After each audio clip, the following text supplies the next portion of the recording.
So I'm Michele Zack, and I'm here with Joe Rohde, and we're just going to talk about the house a little bit. Joe more from the design and kind of philosophical side, and me from the history side. It is interesting. This house is from an era when architects purposefully set out to imbue architecture with a sense of narrative. We're really not used to this anymore. Our architecture is now built functionally. But this is an age in which when an architect built a house, they intended it to be impregnated with story. And if you walk through this house, it's not simply an assembly of rooms. It is clearly a narrative structure, a story about this place, about a period of time, and about Zane Grey, about his spirit, about his sensibility, about his life. Well, the actual architects, Myron Hunt and Elmer Gray,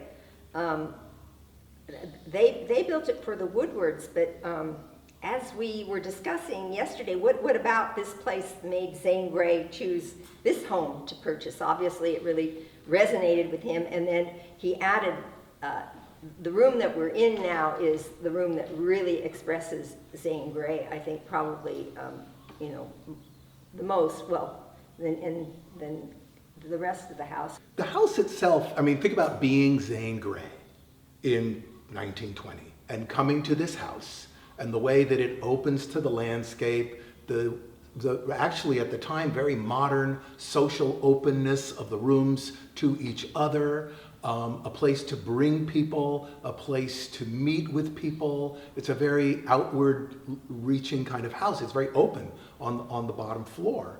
And at the same time, it has these very private spaces around, you can see why this person would have chosen that original house. It's a rather masculine expression of this Mediterranean style. It had beams and big fireplaces and big massing blocks. So you can sense even in the original house this kind of Zane Grey quality. And then of course the addition is very purposeful, very much in the spirit of Zane Grey. Well, when the house was built, we have to go back to 1908, and this was before all the trees were grown up, and like most mansions of the time, and this is right on Millionaires Row, the orientation was to the south because you could see the ocean from here.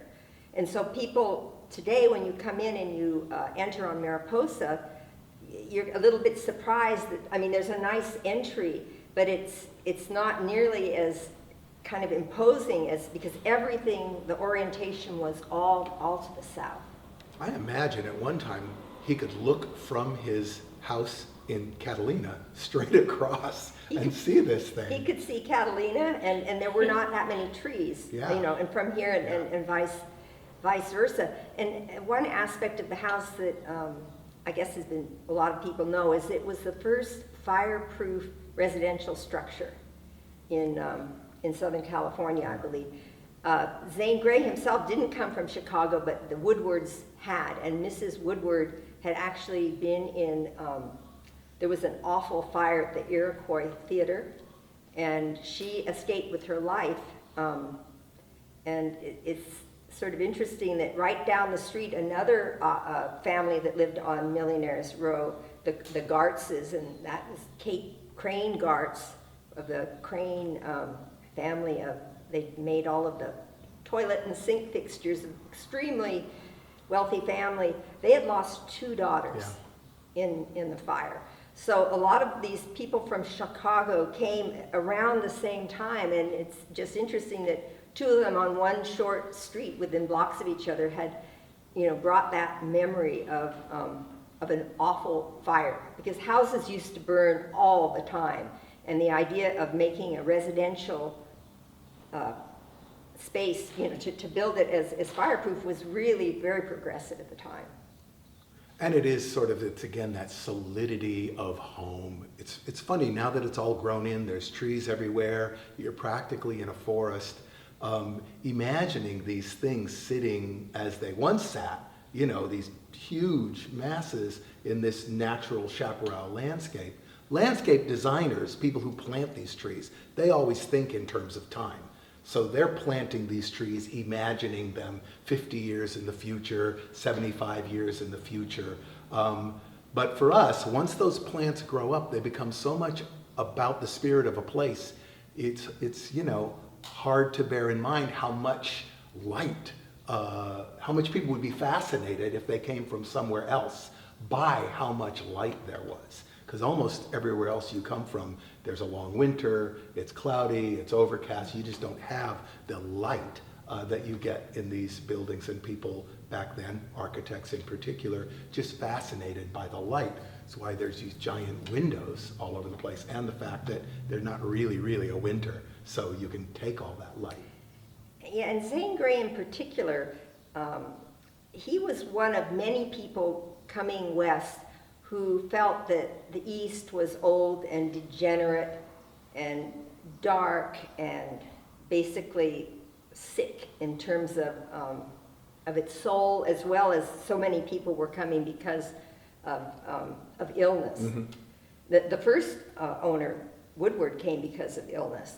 And just the idea of sunshine and chaparral and the fact, that there weren't that many trees. But of course, the first thing the settlers did was start planting trees. And so, we have today's landscape. But that was an initial real fascination with him. And in terms, culturally, Zane Grey was probably, after Helen Hunt Jackson, was probably and Charles Lummis, the main interpreters of the West and the Southwest. Yeah, I mean, that for is the people in the East. Because before, even as the Civil War, most people thought it was, really kind of horrible out here, except for the gold, except for the mineral extraction. They thought the Spanish culture and the Indian culture, they didn't have a high opinion. They didn't really know anything, but they had a bias. But, first with Helen Hunt Jackson and Lummis and Zane Grey, they were the sort of the main cultural interpreters who was saying, wait, no, this is great. Back east is degenerate and sick and ingrown, and this is where you want to be. This is the natural progression of where America should be going. Yeah, it is kind of interesting that, again, that narrative, that idea is in the body of the house. Even the original house is still part of this idea that this is where the future is going. This is the way we are going to be. The health of it, the turning from historical models, being more inventive. The house doesn't really look like some Italian villa from Italy. It just has these reflections, sort of Myron Hunt does this a lot. Like, well, I'm not going to copy it. I'm going to riff on it and make my thing out of it. And that whole, it seems old and romantic to us now, but at the time they were being built, they're very avant-garde, they're very forward-looking buildings. But I love this thing about the deliberateness with which the architects also intended them to speak. The decorative elements, the ornamental elements, even the way spaces are articulated is not merely to occupy behavior, but to convey emotional feelings, intellectual ideas, a sense of why you're in the house.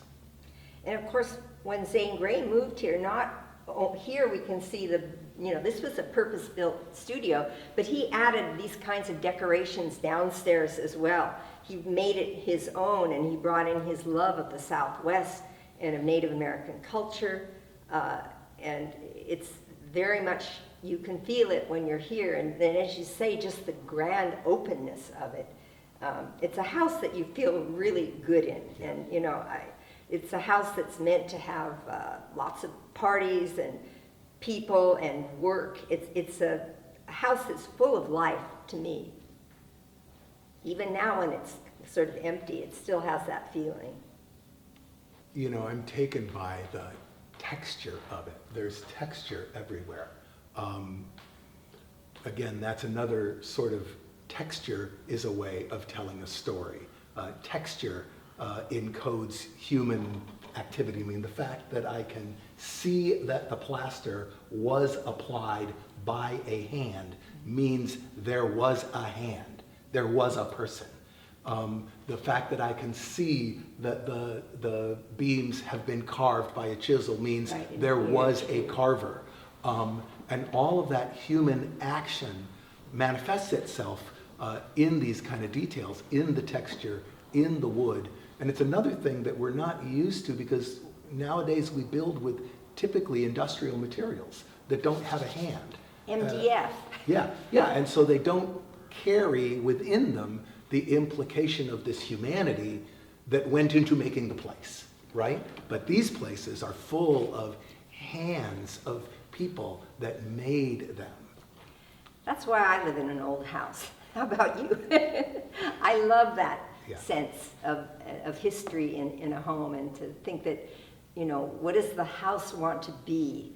Which is always what has guided us. And, you know, I live in a 1922 house that we very slowly changed, but just listening to the house. And I think, you know, whoever lives here next, you know, will take it into the next stage. But you're starting with such a beautiful, beautiful palette. Well, it is kind of, it's interesting because the house hasn't had all that many owners, and it hasn't had the profound and often traumatic changes. There's a way in which these old houses go through this midlife crisis in the middle of the 20th century. And everybody's like, oh, the fireplace, yeah, let's get rid of that and put like a white thing. And these windows, they're so old fashioned. And pretty soon, the essential nature's just stripped away and gone. This house doesn't have that. This house has remarkable continuity of intention, which is really rare. Well, the Rudicells have owned it since the 60s. Yeah. So how many, that's, you know, that's 60 more than years, I think, right? Yeah. So they've been here, and they were very respectful of it and fixed it up, and I always felt more as stewards, I think, rather than, they wanted to take care of the house, and they always did, but they didn't feel like they wanted to change it much, which makes it very, very special in a house of this age. And here we enter the original house. Yeah. And again, just think about how much light there is and what this light would have been like for people. Before trees. Yeah, you know, I mean, you come from Chicago, New York, you get this like 100 days out of the year, you know, people just must have been like blown away.